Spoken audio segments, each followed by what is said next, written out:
Fala galera, Biologia C na área. Vamos trabalhar hoje na zoologia com o filo Cnidaria ou Coelenterata. Essa é a nossa aula número 9. Os principais representantes desse filo são as águas-vivas, os corais, que são muito importantes, eles vivem em associação com algas, as anêmonas, sim, aquela casinha do Nemo, as hidras e as caravelas. Essas últimas, pessoal, merecemos um cuidado especial ao falar delas, pois as caravelas não são um indivíduo isolado, e sim a união de vários, beleza? A caravela é considerada como se fosse uma colônia, porém existe ali um aglomerado de funções diferentes. Quando trabalhamos com esse filo, é importante destacar que eles têm duas formas. Uma forma natante, uma forma que vive mais solta, que são as medusas, e uma forma fixa, que são os pólipos. A forma de medusa, essa forma natante, ela é basicamente parecida com a do pólipo, tá? As suas características são muito semelhantes, as suas estruturas, a boca, etc. O que é importante salientar aqui, galerinha, é o seguinte: você pode verificar ali a presença de dois folhetos, tá? A ectoderme e a endoderme, e no interior dela você tem uma parte vermelha no nosso desenho que é a mesogleia. Bem, a mesogleia ela não é um tecido, ela é uma espécie de uma gelatina que preenche espaço. Lá dentro, a gastroderme, que seria essa endoderme, vamos dizer assim, ela está delimitando uma cavidade digestiva. E para essa cavidade digestiva, só existe uma entrada que servirá também de saída, que é a boca. Para isso, nós falamos que eles possuem o sistema digestivo incompleto, ok? É possível verificar ali também a presença de tentáculos com nematocistos, que são células específicas para a defesa, que fazem a característica desse grupinho aí. Características gerais do grupo desse filo Cnidarius. Pessoal, eles são eumetazoa, ou seja, eles possuem tecidos verdadeiros. Eles são formados por dois folhetinhos, a ectoderme e a endoderme. Não se esqueça do nosso slide anterior, em que a endoderme está trabalhando como a gastroderme, tá? A cavidade gástrica.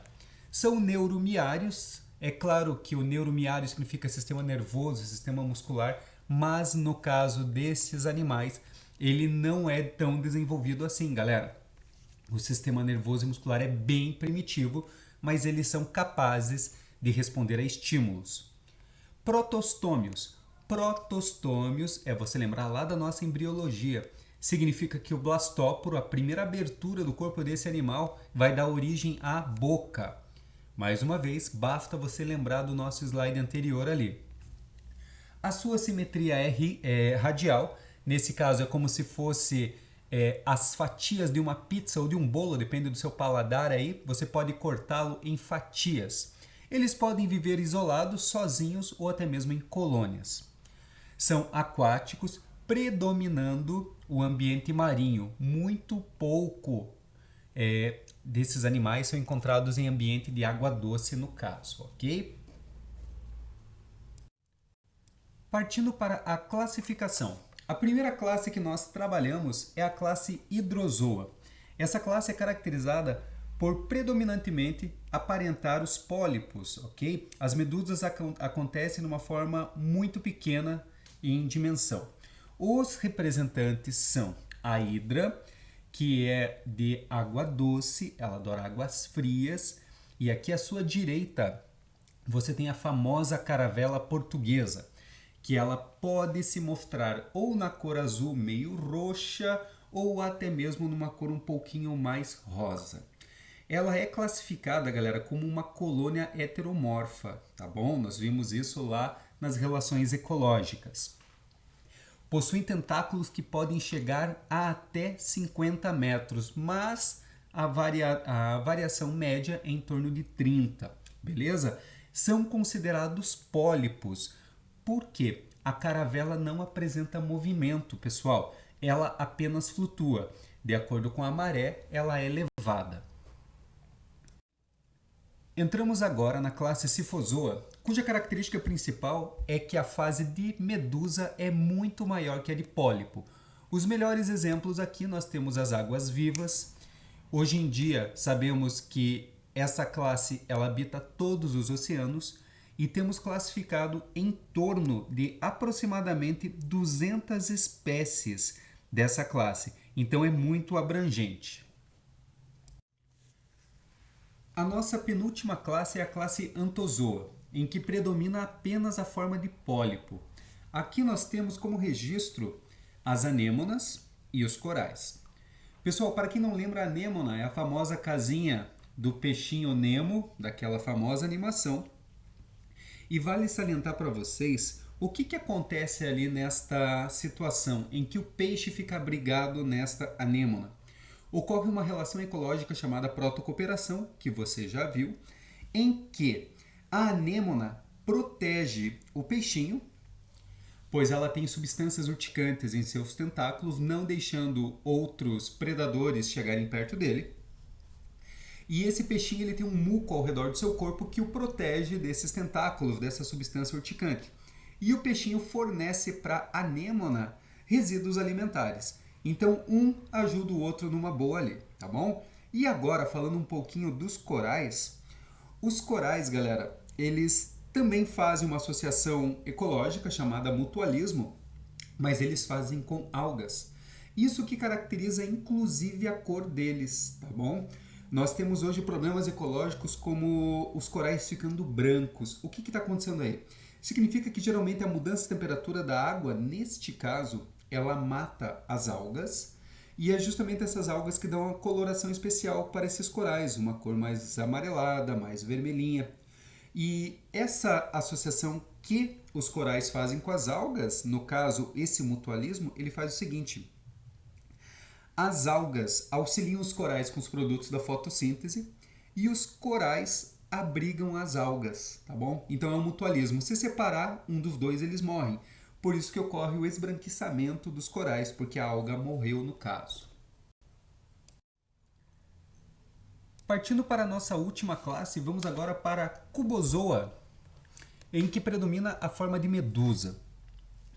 Pessoal, os animais representantes dessa classe são as famosas vespas do mar, com um tamanho variando entre 2 a 3 centímetros, e algumas podem ter tentáculos enormes comparados com seu corpo com quase 1 metro. O nome da classe Cubozoa se deve ao formato do animal ser meio geométrico, assim, um formato meio quadrado, tá bom?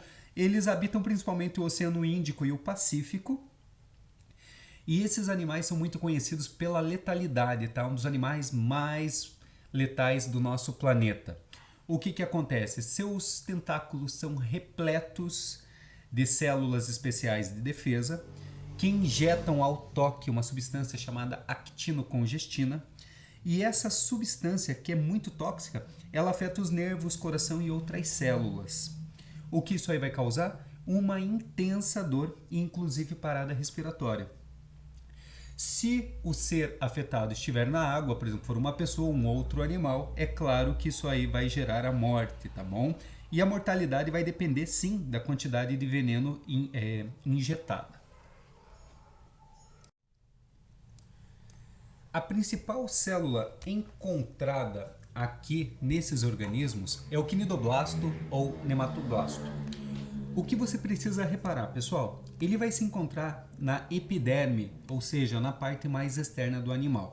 Conforme nós vemos na nossa figurinha ali à direita, ele está numa posição em que possa acontecer o contato com ele. Essa célula ela é muito especial, pois ela tem uma espécie de um gatilho.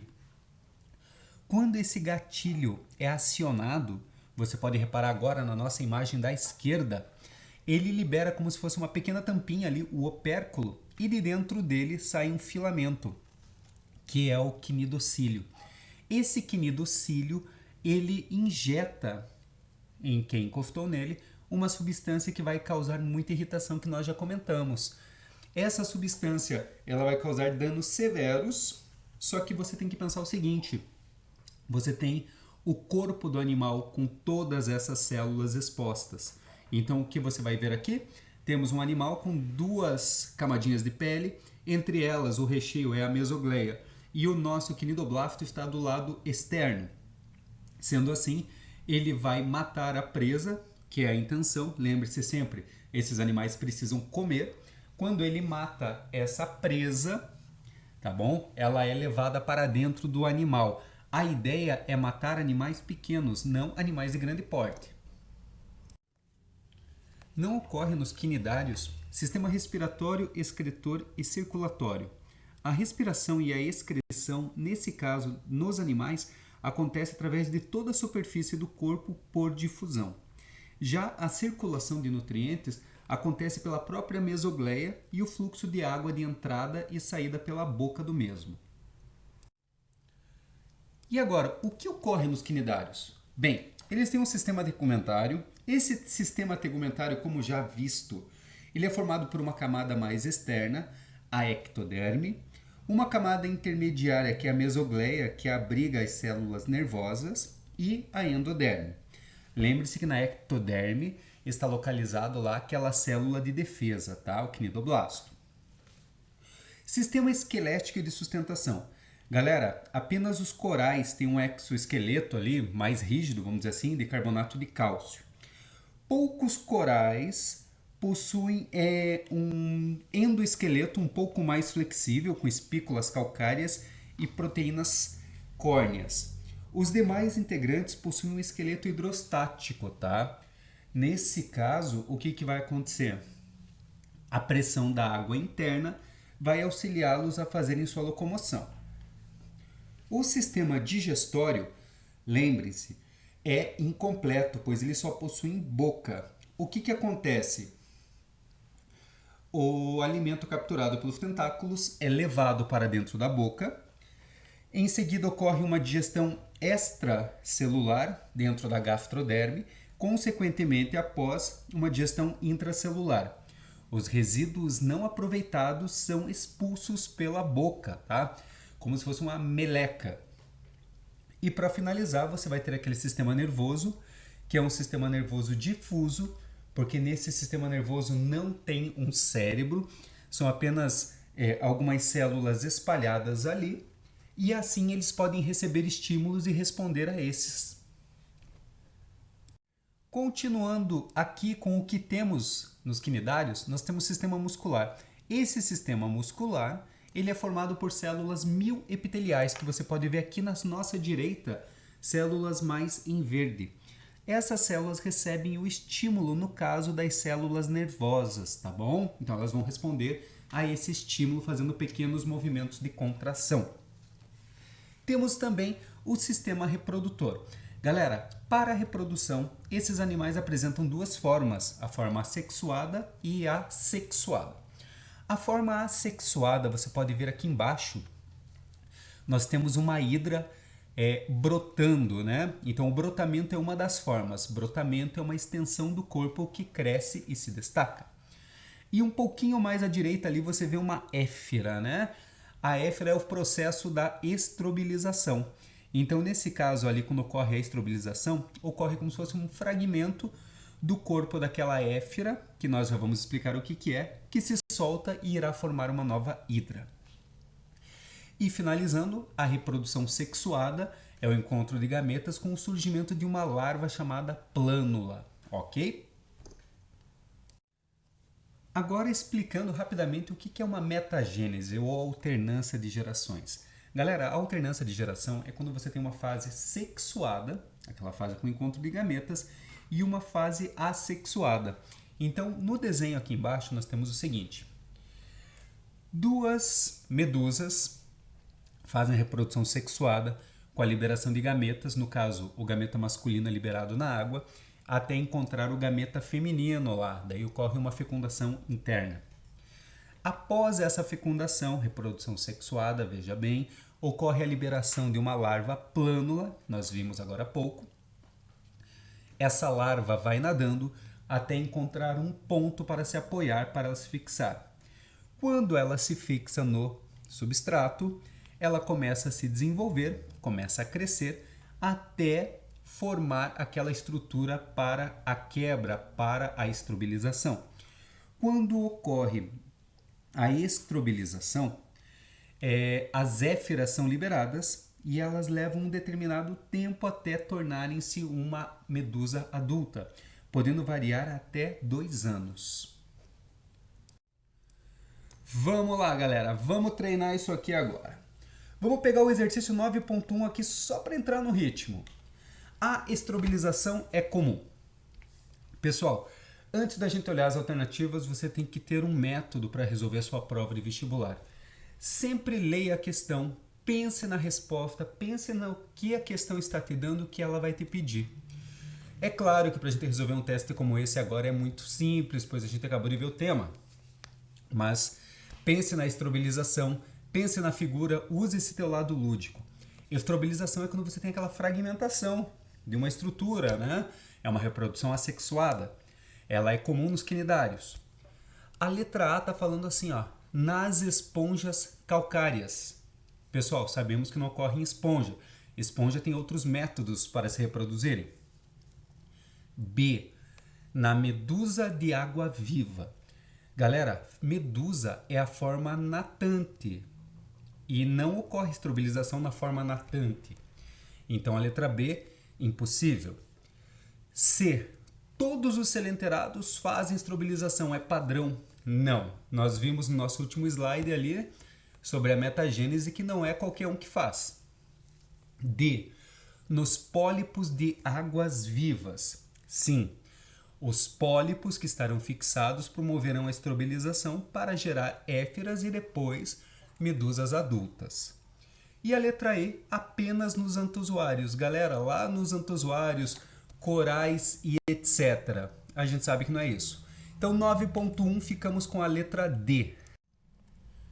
Show de bola, Vestibas! Vamos para o 9.4. Universidade Federal de Viçosa, Minas Gerais. A digestão dos quinidários ocorre: letra A, nos meios intra e extracelulares. B, no meio extracelular. C, no celoma anterior. D, no meio intracelular. E letra E, no celoma posterior. Pessoal, já de cara, a letra C e a letra E a gente já vai jogar fora. Nós sabemos que esses animais são acelomados, eles não têm cavidade que abriga órgãos, eles nem têm órgãos, na verdade. Então, o que vai rolar aqui? A digestão acontece primeiro na gastroderme, na cavidade gastrovascular, e depois por meio celular. Então, nós sabemos que a digestão ocorre nos meios intracelular e extracelulares. Ficamos com a letra A no exercício 9.04. Continuando aqui, galerinha, exercício 9.06. O estudo do desenvolvimento embrionário é importante para se entender a evolução dos animais. Observe as imagens abaixo e assinale a alternativa correta. Bem, nós temos aqui um quinidário na letra A e na letra B nós temos uma tartaruga. Letra A. O animal A apresenta simetria bilateral e é celomado. Não. O animal A possui simetria radial, galera. Simetria bilateral é aquela em que você divide o animal ao meio e ele fica com as partes iguais, é como se fosse um espelho. E sabemos que ele não é celomado, pois ele não tem cavidade que abriga órgãos. Letra A, impossível. B. O animal B, a tartaruga, apresenta simetria radial. Não. O animal B apresenta simetria bilateral. Então tá errado isso aí. Porém, o animal B, a tartaruga, é celomado sim, tá bom? Então tá errada a letra B por causa da primeira parte. Letra C. O animal A apresenta simetria radial, sim, e é acelomado, certo? Ficamos com a letra C. Só para desvendar a letra D, o animal B apresenta simetria bilateral e é acelomado. Falso, porque o nosso animal B, a tartaruga, tem celoma sim, ele é celomado. Então 9.6 ficamos com a letra C. Partindo agora para o exercício 9.8. Os recifes de corais são formados por colônias de animais providos de um esqueleto que protege um grande número de pólipos. Os animais presentes nos corais pertencem ao mesmo filo que águas-vivas e anêmonas do mar, mexilhões e caramujos, esponjas e hidras, estrelas do mar e planárias, ouriços do mar e caranguejos. Nesse caso, galerinha, basta você observar ali, ó. Água-viva e anêmona do mar são quinidários. Então, fechou. Agora, quando você vê ali mexilhão e caramujo, mexilhão é um molusco e caramujo é um molusco também. Esponja é porífero e hidra é um quinidário. Então, não dá. Estrela do mar é um equinodermo e planária é um plateuminto. Ouriço do mar é um equinodermo e caranguejo seria um artrópode. A única alternativa que nos resta e nos é mostrada é a letra A, porque água-viva e anêmona do mar são representantes do filo quinidário, tá bom? Então, 9.8, letra A. Vamos lá, moçada. Exercício 9.12 da Bahia. Animais do filo quinidária apresentam entre outras características. Bem, ele quer saber o que os quinidários têm. Vamos partir de baixo para cima. Sistema nervoso ganglionar, na verdade, não ocorre gânglios, ele é difuso. Gânglios são porções, grupos de células nervosas. Então, letra E não pode. D. Simetria bilateral.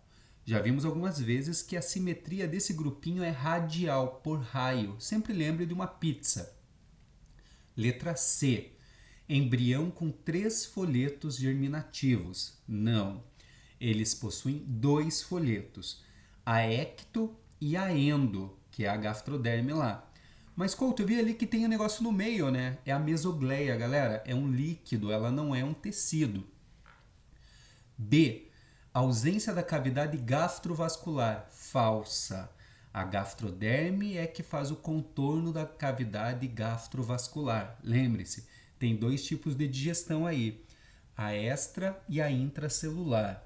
E para finalizar a nossa resposta, a letra A. A respiração é realizada pela superfície corporal.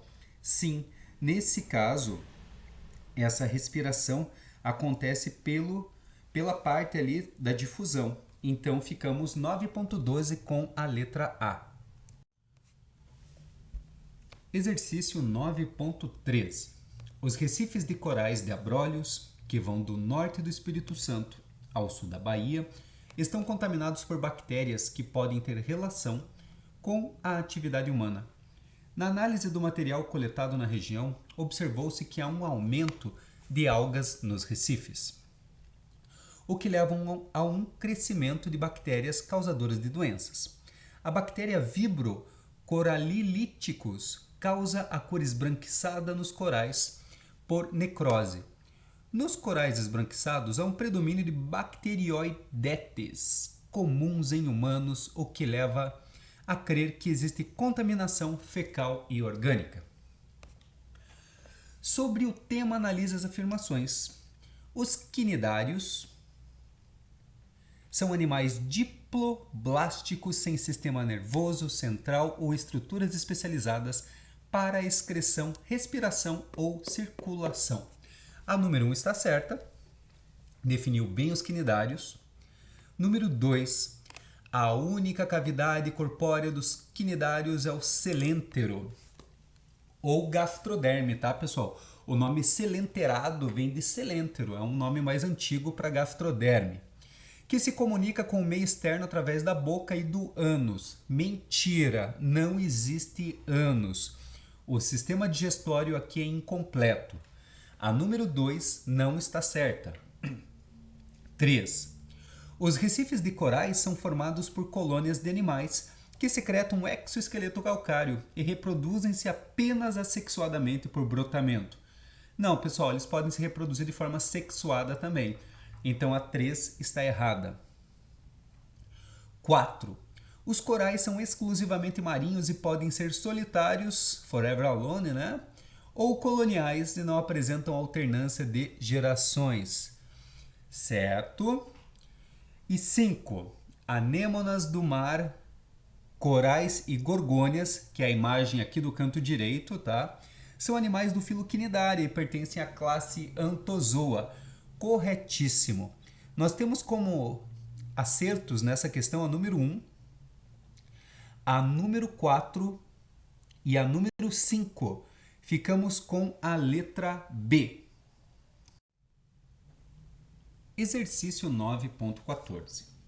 Para começo de conversa, o coral duro da espécie Acropora millepora está morto. É só uma lembrança, literalmente desbotada, do organismo coletivo que vicejava sobre o exoesqueleto calcário que restou. Desbotamento, bleaching, de fato é o nome da praga associada ao aquecimento global que ameaça o maior e mais famoso conjunto de corais do mundo, os 2.000 quilômetros da Grande Barreira a leste da Austrália. Outro grande flagelo dos corais é a coroa de espinhos, a Acanthaster plantsi.